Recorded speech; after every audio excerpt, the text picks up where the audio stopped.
Hello everyone and welcome back to Recipe for Reality Small Bites, a companion show to the main Recipe for Reality show here on the Dill Pickle Movie Network. Obviously, this is a bit of a different video than we're used to seeing for Small Bites. Usually I'll do a ranking or go through my favorites of a certain Survivor topic, but there is only one Survivor topic that I think people want to talk about right now, and that is Survivor 50. And before Survivor 49 starts, I did want to at least address Survivor 50. We did get a cast announcement a few months ago. It's been a little while, but I have been starting a new job, so now I'm finally being able to sit down and get my thoughts out. Yes, there will be a full cast assessment once I get to sit down with Zach and actually talk about the cast at large, talk about winners' chances, talk about what alliances may happen, tribes. All of that will happen eventually with Zach for a larger podcast, but for this one, I just want to kind of go through the cast and just talk about my first thoughts.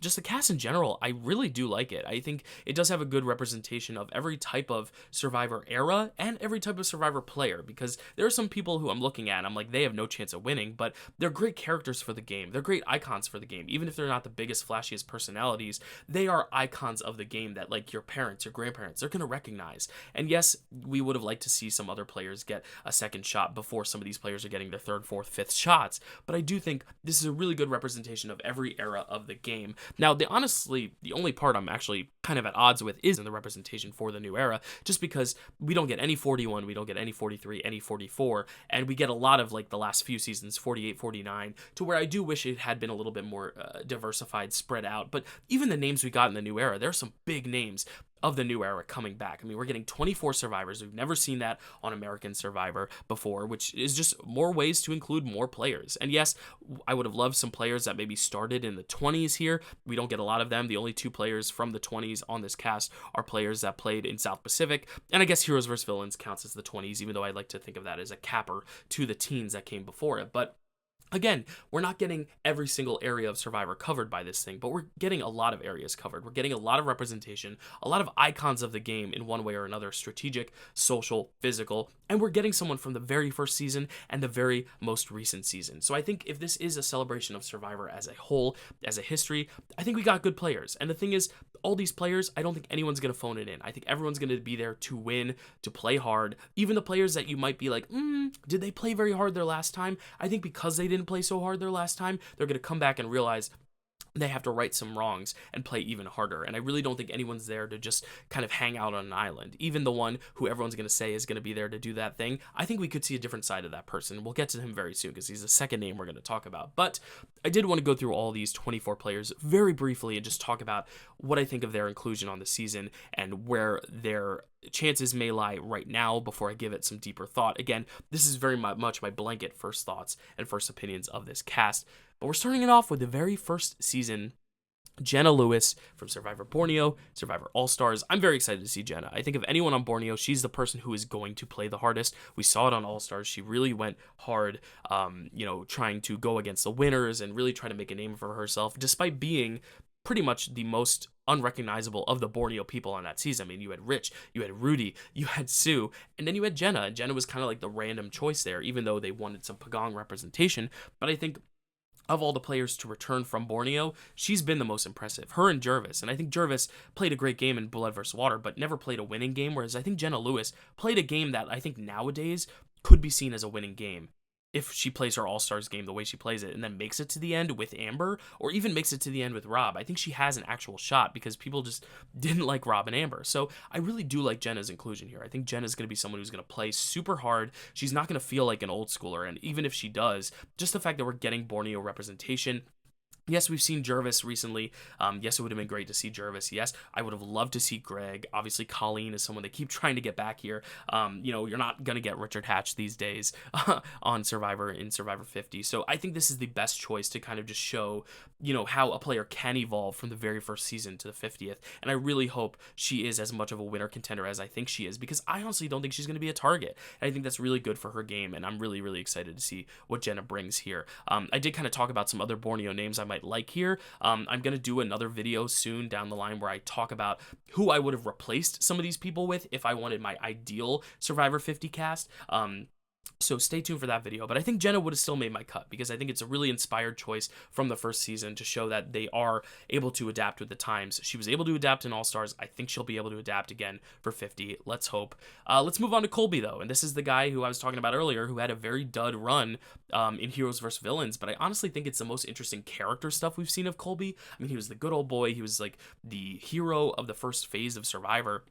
So to see him kind of come back and in an older state as someone who's had time to reflect, I mean, it has been 30 seasons since we last saw him, and I think that's going to be really fun to watch because he hasn't really played on many other strategic shows since, like Stephanie and Suri and Ozzy have, to where I really do think Colby, we're kind of a big question mark right now with Colby. Is he going to play the same way he did with Heroes vs. Villains? I really don't think so. I think he's going to come with a new life and a new enthusiasm for the game. He's supposedly gotten back into Survivor recently, and even if he's still the good old Colby we know, I mean, that's still going to be a really good balance for some of the bigger characters, for some of the bigger personalities, for some of the more dramatic personalities. I can see Colby kind of just slipping under the radar and just being this like kind of sturdy presence throughout the season. But because he's Colby, he's still going to get screen time. He's still going to get great moments of reflection in a way that I could see it being parallel to something like Ethan from Winners at War. I mean, we saw so many legends of the game in season 40 kind of reflecting on their experiences. Rob, Amber, Ethan, Parvati. And I think we're going to get that with a lot of characters like Colby, like Stephanie, like Suri, like Ozzy,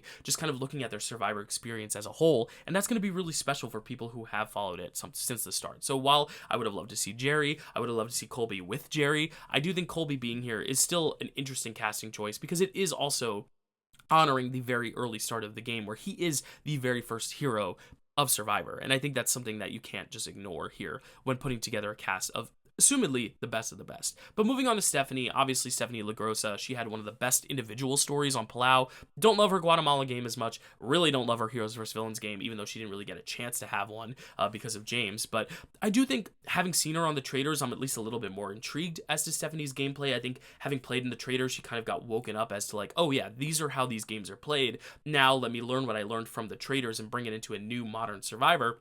I think if we had just gone from Heroes vs. Villains Stephanie to now, I think I would have been like, okay, I don't need it. But I think the fact that we just got her on Traders, I think now she's at least kind of gotten the bug back. She's gotten the taste for Survivor and strategy games to where I hope she brings a little bit more to it than just her personality and her being this original hero of the game like Colby is. And even if she's not, I mean, she is obviously an iconic figure that if you're going to like go through all of Survivor history and pick out the most important figures and the most influential figures, I think Stephanie definitely is one of them. So it makes sense that she's here, even though she's probably on the bottom of my list of like most excited people I'm excited to see, just because there's some heavy hitter names coming up. So moving on from Stephanie, we're going to another Traders player, a Traders winner, a contestant on Big Brother, a contestant on the upcoming Australia versus the World Survivor. That is Suri. And Suri, you don't really need to say much. If she's interested, she's going to play, and I'm going to be here for it. I'm excited for it. Is this a necessity for me? No, because we've seen Suri play so much, and I really don't know if she has a chance of winning.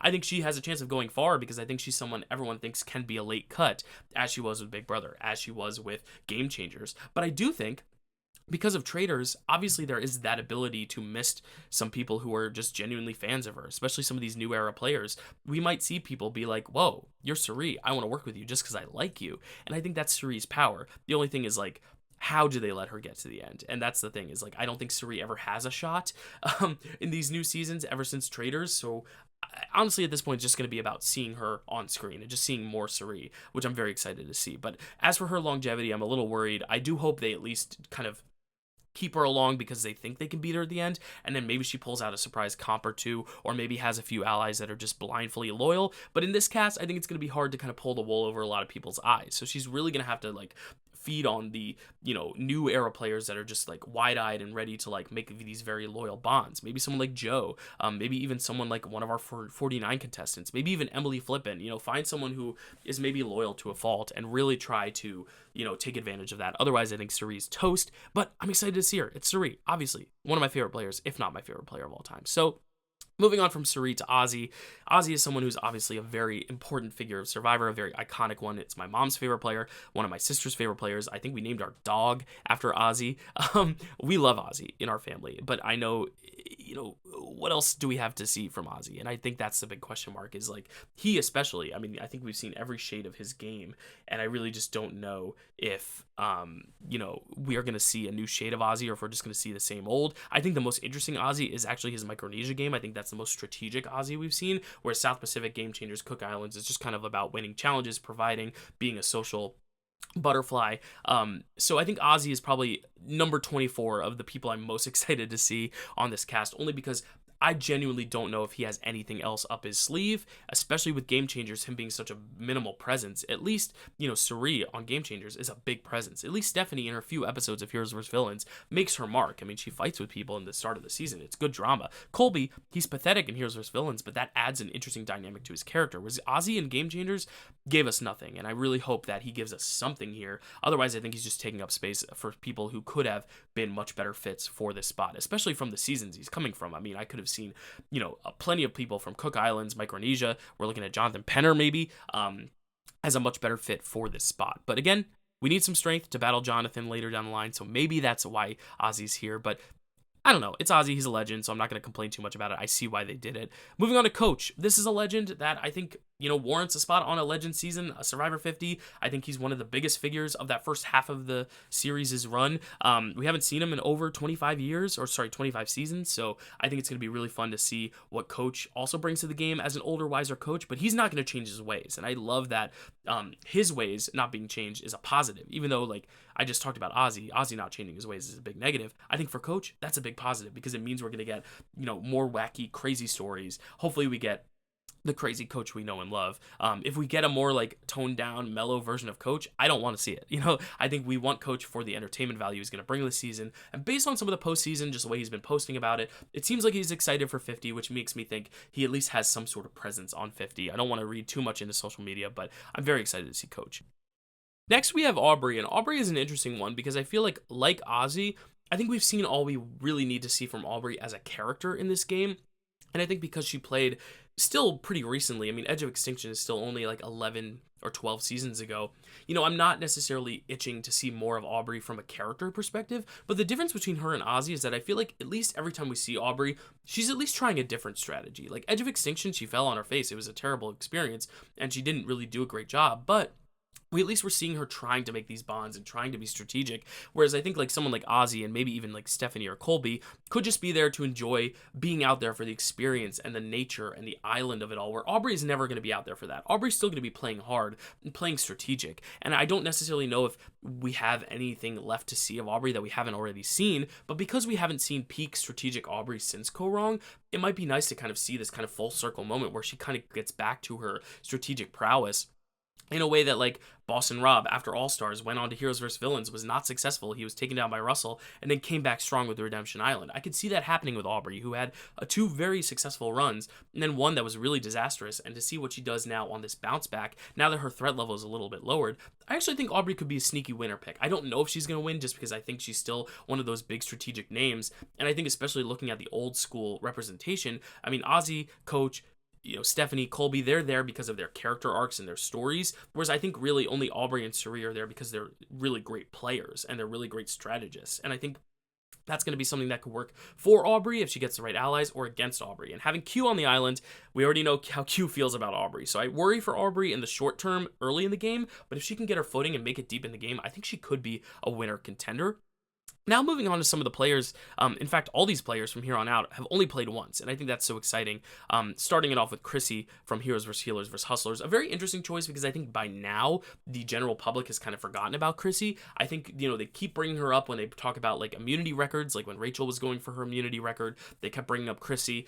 I think Chrissy's someone who means a lot to production. It means a lot to Jeff as this older woman who beat these immunity records, played a game that went toe-to-toe with Ben, kind of screwed over by the fact that the fire-making twist happened, even though I would still stand by that. I think Devin wins that season if fire-making twist hadn't been involved. But either way, Ben wins that season because of a twist that was introduced in the finale of that season that none of the players knew about. So I think if anyone in this group is like the most screwed over and the most in need of redemption, it's probably Chrissy, and I think that's what makes it such an intriguing casting choice. The only thing is that I think because she is such a forgettable person to the general, like, kind of normie audience. I wonder if she's going to get the screen time. Unless she wins, I wonder if she's going to get purpled. And I think she's the most likely to kind of have a purple edit, just because she's not a huge legend of the game, but she's not a recent enough player to where she's on a lot of casual audiences' minds.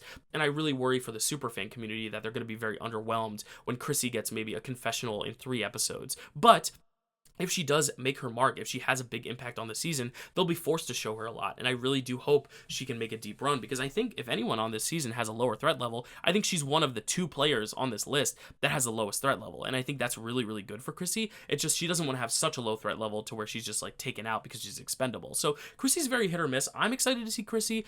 I normally don't love rooting for her when I watch Heroes vs. Hustlers. I'm usually Team Devin. I like Ryan a lot. But I think there's something intriguing about having Chrissy back after all these years to finally get her redemption here. But moving on from Chrissy to Christian, Christian was a no-brainer. He's one of the best characters we've seen in Survivor, especially modern Survivor. And I do think, this trio of David vs. Goliath players is really fascinating because they're all great minds. They all have really interesting thinking and strategy, but really they're great characters as well. And we rarely get a player who is a big character and a big strategist, and all 3 of these players are big characters and big strategists, which is really, really exciting. Now, Christian wears it on every sleeve. He wears it on his face that he's very smart, and I think that could be very detrimental, again, early on in the game. I think him, Aubrey, Suri, their biggest hurdles are going to be early on in the game, but if they can overcome the early portions of the game and make a deep run, that's where Christian excels, when Christian can really make formidable bonds. I think last season it was tough because Christian started off unassuming, and then as the game went on, got more threatening. Here he's going to start off the game more threatening and to get less assuming as the game goes on. That's my hope for Christian. I worry for Christian, though, that he could be an early boot because he is such a smart person and people know him, people love him. He is still recognizable despite having played seasons and seasons and seasons ago, but what also helps is that he has 2 other people on his season that are also big presences, big personalities, big names. But also, those are allies for Christian. So maybe they want to split up the David vs. Goliath 3. It could go any which way with Christian, but I think of the 3 players from David vs. Goliath, he is the most expendable for an early game cut. But if he gets his footing, I think Christian is a strategic enough mind that he could make a deep run. Moving on to Angelina, though, this is my sneaky winner pick here. I'm not going to say Angelina's going to win the season just because I have seen Angelina play Survivor, and Angelina's a very interesting, fiery presence on Survivor, but she does have a good strategic mind, and I think right now people are going to unassumingly think she's just kind of there as a character, kind of there to create drama, there to make rice negotiations with Jeff, ask for jackets, but I think Angelina is such a great player that just needed to kind of get one run out of her system to realize what her flaws were in the game. But now that she knows her flaws, I think she's going to take it and run with it and has a real potential to be a real star on the season and a real breakout. Because I also think of the 3 David vs. Goliath players, she has the least amount of threat level because one's a real life celebrity who has a lot of money, probably not going to win this game. The other is a very smart doctor who quite literally goes by Dr. Hubicki now. She is someone who I think, she just had kids. She's a mom. She's a little bit more older and wiser and more mature. And I do think that can really help Angelina because she's still going to be a fun presence. I mean, I'm still so excited to see what Angelina brings to the screen from a character perspective. But as a winner of this game, I think it's going to be someone who we don't necessarily see coming, but we're all very happy to see come when they do. And I think that was kind of the thing with Tony in Survivor 40. I don't think anyone thought Tony was going to be the winner of that game. People were just excited to see more Tony. But as the season went on, we were like, whoa, Tony's actually changing up his vibe. Tony's changing his way of playing, and Tony's doing a really good job at it. And I could really see that being Angelina's case for potentially winning the game. So right now, she's my first, real confident potential winner pick. I think she would be my winner pick of these old school players, and then I'll pick one for the new school, and I'll give my kind of early winner pick as to who I think could win the season. But moving on to the final player from David vs. Goliath, we have Mike White, and what a huge get. I mean, seeing him, he was the most surprising name for me of the cast reveal. I just didn't think he would play Survivor again. I didn't think he had time in his schedule, but again, it is only 20 something days. So I'm really excited to see Mike White back. I don't think he has a shot at winning because I don't think anyone wants to give him $1 million, let alone 2. I assume it's going to be 2 million because that's what it was for Survivor 40 for Winners of War. Maybe it'll only be $1 million, but either way, Mike White doesn't need $1 million. But I could also see him making a really deep run because if the guy's not going to win $1 million, why get him out now? Keep him to the end. Have him as a GOAT for Final Tribal. And I really hope that's the case because I want Mike White on my screen the whole season. I think he's a great character. Obviously has a great strategic mind for the game. I mean, he could have won David vs. Goliath if he actually tried, but I think he kind of laid down on his sword, which in retrospect, seeing who the winner was of that season, it's a big shame that Mike White didn't fight harder to win that season. But I really do think Mike White has a good shot at making it far. I don't think anyone's going to see him and be like, he's a celebrity, let's get him out of here. I mean, there's a whole show called I'm a Celebrity, Get Me Out of Here. That's not the show. This is Survivor, and I think he has a really good likelihood of surviving, at least to the end. And then at the end, maybe he's your Final Four fire-making loser. Maybe he's out at 5th, 6th. Maybe then people are like, oh, maybe we should get him out, because if he wins, that's going to be a bad look. The guy who already has a bunch of money is going to beat us all. But I do think people also want those White Lotus cameos, so why not schmooze up to Mike White? I think Mike White can use his celebrity as a strategy, and we never really seen that in Survivor, because I feel like the celebrities on Survivor are not big enough celebrities to just use that as a bonding factor. But now everyone knows who Mike White is. He's a very famous guy, so I think he can really use that, especially as a means of protecting Christian and Angelina too. I think that could be really beneficial for that whole alliance, if that ends up being an alliance in this game. But moving on to our final player from the old era of Survivor, and that's Rick Devens. This was a gimme from Edge of Extinction. I obviously knew Devens was going to be on this cast if there was going to be a returning cast that wasn't winners. He was probably going to be on 40 if that was a returning cast with no winners, or with people who weren't winners. The thing with Rick, I don't necessarily love Rick. I've never been the biggest Rick fan. I think he's a little overrated. I think people forget that he was the 4th boot of a season. Yes, Chris was the 3rd boot, and he won the season, so I guess that's something to say, but I think Rick is obviously a charismatic presence. I'm worried they're going to overuse him in the edit just because he is kind of a very narrator type. And I think we have so many great narrator types in this cast. Obviously Aubrey is a great narrator type. I think Angelina would be a great narrator. Christian, that I hope Rick doesn't take all the thunder away from them. Mike White being another great narrator.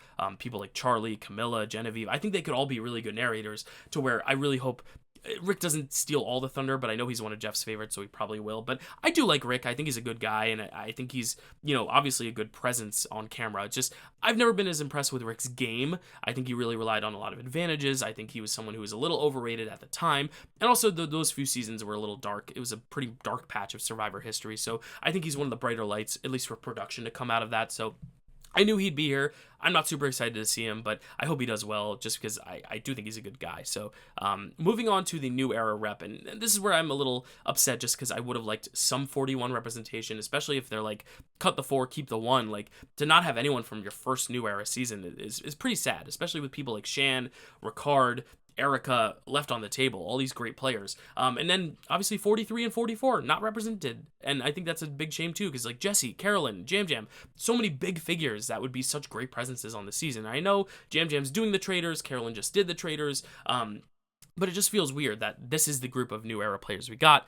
Obviously, Jonathan was going to be there, Survivor 42, because he's one of the big, physical presences. He's a big casual favorite. But I think with Ozzy there, with Colby there, do you really need Jonathan as well? I think if you had Jonathan and Ozzy, it would have been great. But the fact that you also have all these other big guys, Joe and Colby, I don't necessarily know if you need every single one of these big, hulking challenge threats. I think you need 1 or 2, and that's it. And I think we're getting 3 or 4 this season, and I just don't know if Jonathan would have been in my top 4 to include there. But I think, he made it far, at least. He's made it further than a lot of the people of his archetype do. So I'm at least excited to see if he can repeat that. But at this point, I think he's just going to make it to the merge and then get cut as the first opportunity they can to get him out. So I'm not super excited for Jonathan. Moving on to 45, though, we have 2 representatives from 45. I want to talk about Emily first, because Emily's the given of the group. We obviously needed Emily here. I know she said she wasn't going to play Survivor again, but of course she was. You can't pass it up. Emily is one of the best characters of this new era, and I'm so happy she's there. I'm so happy she's there with other big personalities too, like Q. We're gonna see her with Coach. There can be some really fun interactions that happen because of Emily, and I think Emily is such an interesting player because, yes, she had this big transformation, but who's to say she won't get on the beach and kind of revert to her old ways in a way that Chaos Cast did after a little bit of time on Cambodia? Or is she going to be this fully changed, fully formed, nicer Emily from the get-go? But then does that make her a threat? Does that make her easy to bond with than others? I think Emily is such an interesting player because we can see any shade of Emily and I'll still be pleased, because I love the heroic Emily. I love the kind of snippy, short, very moody Emily as well. I love seeing every shade of Emily flippin'. I'm just flipping out. I can't wait to see flippin' on our screen once again. But the big question mark for 45 is D. And obviously D is the best player of the new era. I will stand by it. I think she's even better than Kyle, who we will also talk about. I think she is the best player of the new era. But do I want to see her on this season? Probably not. I think if there were more winners in the mix, if there were 4 or 5 winners, maybe. But the fact that there's only 2, maybe 3 winners on this season, I don't necessarily know if D I obviously know D doesn't stand a chance. There's no way they're going to let her win twice. Can she make it far? Probably, because I think she's just easy to connect with. I think people might want to use her as a shield, but the thing is, like, these people are not going to win the game again. And I just think that's a big disservice for her and her legacy, because what if you do have a Jenna Lewis who's like, let's just get out the winners and then proceed from there? You know, do you really want to go from first place to 23rd place or 22nd place? No. And I think that's the biggest disservice for D. I think she's a great player, but she stands no shot at winning. I think D, Kyle, and Suri are the big three that, like, there's no world where they win the game unless they are the final three. And I just really would hate to see that happened with D, where her legacy is tarnished because of this game. Now, the good thing is she also has the challenge going on right now, and hopefully she's going to do well there.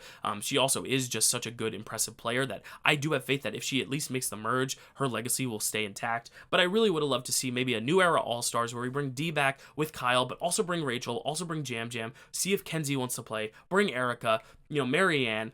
If you have like 6 or 7 winners, that's an easier field to navigate, because then you can really show that you are one of the best. I mean, look at Parvati on Heroes vs. Villains. There were a few winners. There were 4 or 5 winners on that season, and she still made it to second. Look at Sandra. She still won despite being a winner. But I think here, with only 2, maybe 3 winners, it's going to be very tough. As we saw with Game Changers, I mean, Tony was out early, Sandra was out early, and we'll see if one of these 49 contestants is also a winner. Maybe that'll help, but otherwise, I'm a little worried for D's chances on this island. But moving on to 46, we have 3 players. The first one I'm going to talk about is going to be pretty short because his name is short, and he's pretty straightforward. It's Q. Obviously, Q needed to be on the season. He's one of the best figures, if not the best character of the new era. There's no way they were going to pass up on Q. I think Q and Emily are the biggest gets for the new era. I'm so excited to see Q butt heads with Emily, hopefully, butt heads with Aubrey, butt heads with Coach, maybe work with Coach, maybe play with Suri. I mean, the fact that Q is going to be on this beach with so many legends, I just think it's going to be such a fun dynamic. It's almost like Super Smash Bros. When you were able to play as, like, you know, Sora, you know, this player that you've been able to play with on other games, and then all of a sudden he's introduced to, like, Mario and Sonic, and it's like, whoa, like, you know, all the worlds coming together. That's how I feel about Q. I'm like, this is like the new player on Super Smash Bros. That's playing with all my favorites, like Coach, like Ozzy, like Suri. Just the fact that Q is going to be talking to these people on a beach, so fun. I'm here for it. And then we get to Tiffany, which is his kind of opposition. We always kind of see this in returnee seasons where they kind of take like a pair that was like together and then not together and fighting. You know, we see it with Colby and Jerry on their seasons. We saw it with Philip and Francesca on Survivor Karamoan. You know, they love to put these rivalries or frenemies on a season together. And I think Tiffany and Q, that could be a really fun dynamic. The only question is Q going to survive the tribal phase to make it to the merge? Because I think Tiffany has a good chance of making the merge. I don't think she's a threat to anyone. I think if anyone of the second half of players has the least amount of threat level, it's Tiffany. Just like I said about Chrissy in the first half, like I think Tiffany has a low threat level. I could see her making the merge. It just, is Q going to make it to the merge? And if Q doesn't make the merge, what is the point of casting Q and Tiffany together if they're not going to interact? So I really hope we get at least a tribe swap or an opportunity to see them interact, because I think that's where Tiffany's casting makes the most sense. Obviously, Tiffany's a great player, but she is probably the most like WTF casting choice just because she is the least legendary. I mean, everyone else on this list either made the finals, won the game, or was like the biggest character on their season, like Q, like Emily, like Jonathan. Whereas I think Tiffany, she's not the biggest character on her season, and she's already with 2 other people who are much bigger presences in the Survivor lore and history. But I think that's what's really fun, because a lot of the best winners on returnee seasons are these kind of like underrated casting choices, like Sarah Lucina. She was not someone anyone expected to see on a season called Game Changers, and she plays one of the best games. Parvati on Micronesia, Amber on All Stars. So I think Tiffany has that ability to be that type of player, and I really do hope she makes it far in the game, because I think she could be a Survivor legend like Parvati, like Amber, like Sarah, if she is able to have the same trajectory. But also moving on to Charlie. Charlie obviously came closest to winning the game next to Dominic as one of the most, I wouldn't say robbed runners-up, but just hearing that Tiffany, or sorry, not Tiffany, Maria switched her vote last minute. That is very sad because it could have forced a tie, in which case Ben would have voted for Charlie. Charlie was literally 1 vote flip away from winning the season, and I think that's a really fun story. I think Charlie is one of the most uninteresting presences of this 24-person cast. Like, I think Charlie's the least interesting screen presence next to maybe Ozzy, but at the same time, he has one of the best stories for a return. So I'm very excited to see what Charlie brings. I think Charlie's going to be someone who's targeted earlier because he is just a strategic threat, but I do think his social ability is stronger than even that of like Christian's, where I think he's going to be able to make some real bonds and maybe be like this little brother figure to so many that makes people want to keep him around. But I also think of all the new era players, a lot of them are characters. I mean, Q's a character, Emily's a character, Jonathan maybe not a character, but definitely there for an archetype. Whereas Charlie is just a good player. And I think that's going to be the danger for Charlie, is that people might just be like, well, he's just a good player. Let's get him out. So I could see an early go for Charlie, an early boot, or I could see him being sneakily there in our finale. And if he makes it to the end, I think he's a serious contender to win. But moving on to who would be my contender to win from this new era bunch, and that's Genevieve from 47. I think the thing is, Genevieve was such a big threat on her own season, but it's because she was unassuming. It's because she kind of lurked in the shadows and struck when she needed to. And I think the thing with Genevieve is she made some mistakes along the way that put her in a bad position to be this open, wide target. And I think that's the thing, is like taking out Saul when she did was probably not the right move. Even taking out Rome when she did, she probably could have used Rome for a few more votes. And I think that's the thing that Genevieve's going to learn this time around, because I don't think anyone's going to get on the island and be like, oh, Genevieve's terrifying. You know, there could be a few people that think that, but considering how many other big threats we have, like Suri, like Aubrey, like even Christian, D, Kyle, the fact that you have all these other big strategic threats, people who have won the game, I think someone like Genevieve is going to be able to kind of use them as shields and kind of skate by a little bit. I don't think anyone's going to see Genevieve and be like, oh, she's scary. I would be scared of her, but I think that's the thing, is Genevieve, as long as she can lay low those first few weeks, like she did on her own season of Survivor 47, I think she can make a deep run, and she would be my contender, I think, of these new era players to win the game. If I had to bet right now, it'd probably be either her or Tiffany, just because I think they have the least amount of threat level. I think everyone else either played so recently or is a big enough character, a big enough presence that can't hide, whereas I think Tiffany and Genevieve can both kind of hide if they wanted to. Now, the thing with Genevieve is she just has to learn from her mistakes, and she can't just like blindside her allies for the sake of a big move. I think she's got to really be methodical and really think through her choices when making these big moves. But the thing is, Genevieve, I think, is someone who could really learn and could really improve so much more on her second appearance, because she already showed so much potential her first go around. She's my favorite player on 47, so I was thrilled to see her here. Yes, some people would have liked to see, you know, some bigger, more flashier characters in these spots, like maybe like Venus from Survivor 46, you know, but I really do love the fact that Genevieve is here, because I really do think she is, in my opinion, the most savvy player of this crop of new era players. So I have the most faith in Genevieve of anyone in this new era, but maybe people are thinking like I'm thinking, and maybe they're just going to take her out because she's the threat very early. But moving on to the 3 for 48 players, we obviously have the duo of Kyle and Camilla. I'm going to breeze past Kyle because he's a winner. Same I said for D can be applied for Kyle. I don't think he has a shot. I also don't think he's the best TV, to where like I really don't know why Kyle is here. I really do think Kyle could only really be here as this duo with Camilla to maybe see how they work on a repeated season together. Can they repeat the magic twice? But then again, I don't think they're going to be on the same tribe. So like, what is the point of having Kyle here if not to aid in Camilla's story? Because now all you're doing is making Camilla's threat level bigger because Kyle is still there. I just don't know why Kyle's there. I think Kyle's a great guy, a great winner, probably the best male player of the new era, maybe him or Charlie, but I don't know. I just don't really think Kyle needs to be on this season. I think if anything, it's going to just make Camilla and Joe's games worse by being there, and maybe D's game worse as well. The only good thing about D is that like having another winner there, at least there's other winners that you can either work with or throw under the bus if you needed to. But I don't know. I think Kyle being here is unnecessary. Even though I'd like to see Kyle play again in the future, I don't necessarily know if this was the opportunity to do so if you're not going to have other winners like Todd, like Vesepia, play first. I think the fact that Kyle's getting a second shot 2 seasons later is unfair, even for someone like Jam Jam, who I know Jam Jam's doing the traders, but like I would like to see Jam Jam before I saw Kyle, just because I think Jam Jam's a more interesting player, and I just think there's going to be more versatility in his game, whereas Kyle, I think we're going to get the same old Kyle. I mean, he had a great strategy because he's just a great guy and gets along with people, but I don't really know if he's going to be able to repeat the magic once again. But we are going to talk about Camilla. I think Camilla, if Kyle wasn't there, would have a much better shot. But I think the fact that Kyle's there, and Kyle is much stronger in physical challenges than Camilla, I'm worried Camilla is going to be one of our first few boots of the season. And it really pains me because Camilla was my favorite of Survivor 48, her and Star. So I really want to see Camilla make a deep run. But my worry is that people just watched 48.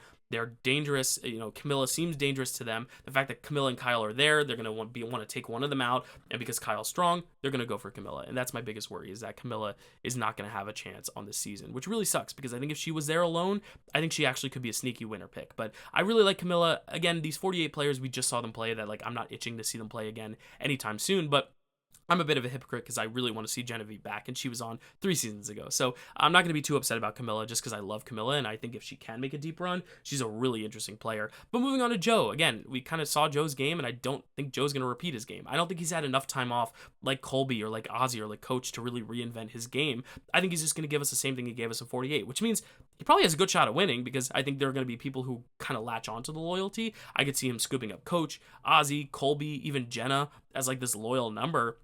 I think Joe's going to play really well to the old schoolers on this season, but the only thing is that like Joe is still very likable, very strong, and I do think he's someone that once you get to the merge, this is a savvy enough cast that they should be able to clip him at the merge, and if they let him get to the end, that's their own fault. I could see him having a Jeremy Collins like trajectory where, you know, he played the first time, was a big threat, learns from his mistakes, plays kind of a stealthy, sneaky, below-the-line game the second time around. The only thing is that Joe did make it to the end. Jeremy did not his first time, so I think Joe's threat level is going to be a little bit bigger than Jeremy's was in Cambodia, but the only thing is Joe lost in Final Tribal, which I think also helps him. I think of the three, Camilla, Kyle, Joe, Joe's threat level is probably the smallest because he did, you know, make it to the end and only get a vote. I think actually that helps Joe, but I don't know. I don't really think I'm excited to see Kyle, Camilla, or Joe at this point just because it is so recent, and I think all three of them being together, it just kind of makes them bigger threats as a collective, whereas even like Christian, Angelina, Mike, they're all from the same season, but, you know, I don't think people are looking at them as a three and being intimidated by them as they are Camilla, Kyle, and Joe, who just played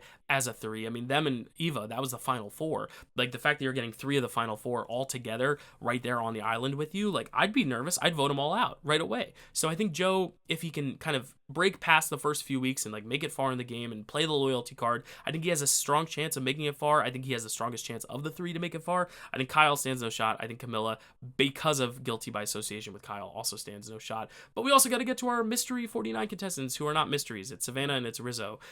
We knew these players were coming in. I know nothing about them. My assumption is one of them probably wins the game, if I had to guess, which is also why I'm hardcore predicting Savannah to win Survivor 49 once we do our cast assessment. But I don't know. I think Rizzo, obviously, just based on the fact that he calls himself Riz God, is going to be a big character. So maybe it's going to be nice to just have another crazy character like Q or like Coach out there. Savannah, I'm just trying to think of all the reasons why they would bring back someone right away from a season when they don't seem like they're going to be a crazy personality, which makes me think she's probably going to win or at least play a really good game like Genevieve that's like robbed and everyone's like, I need to see her play again. But this means that they're probably going to go far. So I think that's a little bit of a spoiler for 49. But hey, at least I know that I can look forward to seeing, you know, how their longevity in the game plays out and kind of play a guessing game and see.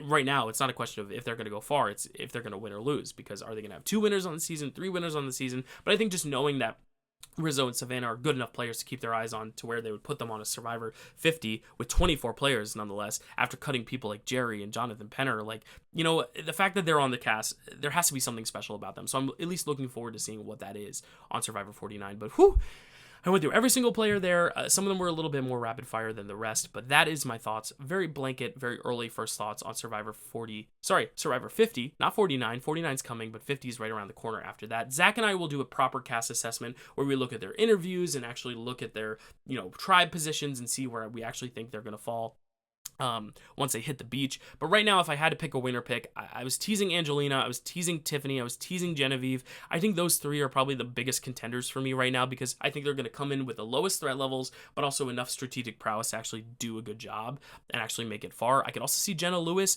being a really fun winner for this season, going from season 1 to season 50. My only worry is that, like, she could just be the old schooler that they just pick off early, so I'm a little worried for her if that's the case. I don't think any of the men right now are screaming winner pick for me, just because I think women tend to win these kind of seasons, unless you're Tony. So I think I'm going to settle on Angelina as my winner pick, just because I think it's a more fun winner pick, even though I'm probably rooting for Genevieve, even though I'd also love to see Suri, you know, if I had to pick a winner, obviously Suri getting the win would be the best thing ever. I think Mike White winning would be hilarious. I think Q winning would be even more hilarious. I would love to see someone like Rizzo win just to piss off people, just because I think it'd be like a big slap in the face of like, well, you wanted to include 49 players and now someone won 50 after 49. But I think right now I'm going to pencil in Angelina as a winner pick just because I think she is the person who is going to be most misunderstood in the game. And I think that's going to really help her benefit, because I think she has the most to learn from her previous experience. I think she's going to learn from her previous experience, and I think she also has a lot to show that she didn't show before that I don't think the rest of the contestants are ready for. So Angelina's going to be my winner pick, but it might change once I see their interviews and talk with Zach and see what the other contestants are also saying about one another, because they're all on the beach together and they're going to definitely be sizing people up in their interviews. So I'm very interested to see who ends up on more people's lists as threats, who people want to work with. I could see people wanting to work with Charlie, wanting to work with Emily, these kind of fun new era figures that had these big heroic moments. So stay tuned for that. There will be plenty more Survivor 50 coverage down the line. Zach is going to be taking over 49. I will not be able to podcast live with him, but he's going to have guests on to talk about 49. He'll also be doing a few Big Brother podcasts soon, so stay tuned for that. Otherwise, thank you for listening to this one, and let me know down below who your early winner picks are and who you are most excited to see for 50. And stay tuned, because I will be doing a video soon where I will be recasting Survivor 50 using the same seasons selected for these players, but picking who I would have picked as the best representation of those seasons. So stay tuned, and thanks for watching.